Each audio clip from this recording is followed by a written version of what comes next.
All right, so today we're going to do something a little different. Instead of digging into a complex chart or some dense article, we're going to explore just one single photograph. We're going to see if we can uncover the story that's hidden inside its silent frame.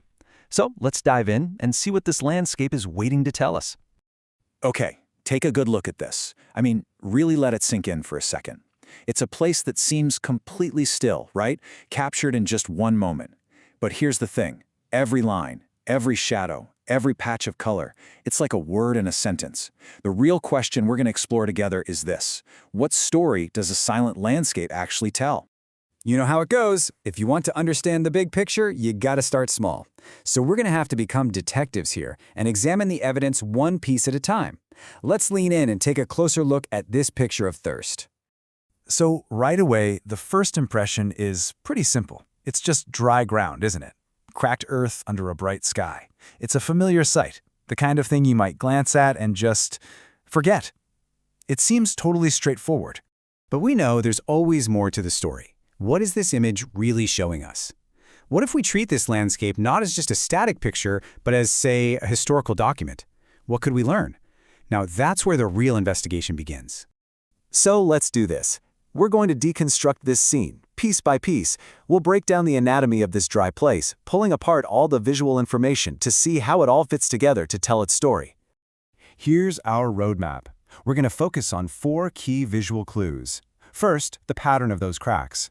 Then, the color of the earth itself, how pale and sun-bleached it looks. We'll check out the deep, sharp shadows. And finally, that surprising little strip of green way off on the horizon. Every single one of them is a clue. Okay, let's start with the texture. Look at those cracks. They aren't random, are they? They form this complex, almost geometric pattern. It's like a mosaic made by thirst. These lines, they're like a signature, an autograph, left behind not by something that's there, but by something that is profoundly absent. And yeah, there's actually a word for these shapes: polygons. What happens is, as the mud or soil loses its water, it shrinks. It pulls inward, away from itself, and that tension is what literally breaks the surface into these distinct, tile-like pieces. It's a universal pattern you see everywhere, from the glaze on old pottery to, get this, the vast cracked plains on the surface of Mars. Each piece becomes its own little island, defined by the space that now separates it from its neighbor. You know, if you had to describe this entire scene with just one single word, it might be this one: stillness.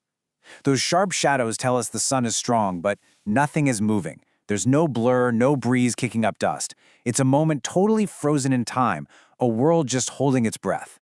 And that stillness, it doesn't just speak about the present, it's screaming about the past. We've examined what is there, but the real story, the juicy part, lies in what's missing. So it's time to explore the memory of water. This brings us to a really core idea. Where there are cracks, there was once fullness. I mean, think about it. The very existence of these fractures proves that this ground was once saturated, soft, and completely whole. The emptiness we see now is the evidence of a past abundance.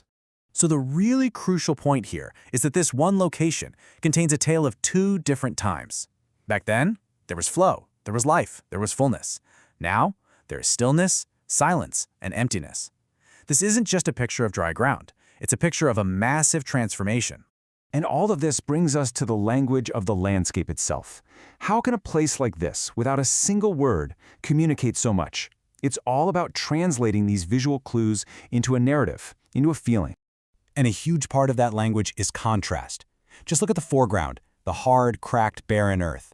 Now look way into the background. You see that band of rich green reeds? That life back there is a perfect counterpoint to the dryness up close. It tells us that life persists, that this state of dryness isn't the only story. It creates this amazing tension in the image. So let me just ask you directly.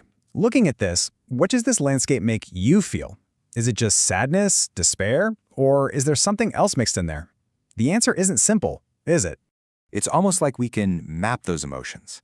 There's a strong sense of hardship, for sure, a real struggle, but then there's also resilience, right? That's what those reeds in the background are hinting at. And maybe, most of all, there's a feeling of waiting, a sense that this is a pause, a state of being that is just waiting for the next chapter. And that feeling of waiting leads us perfectly into our final section, the unwritten chapter. The photograph can show us the past and the present, But what does it suggest about what comes next? Here's the story of the soil in a simple timeline. In the past, it was saturated with water. In the present, it's being baked by the sun. But the future? Well, the future is just a big old question mark. The image itself can't answer that for us. So the final question we're left with is this one. What happens after the silence? Does the rain return and smooth over these cracks, bringing the fullness back? Or does the dryness just keep expanding, turning even that green horizon to dust? And that's where we leave it. We started with what looked like a silent, simple landscape, but by looking closer, we found this deep and complex story of memory, hardship, and resilience. A story of what was, what is, and what might be. And now, that story is yours to continue.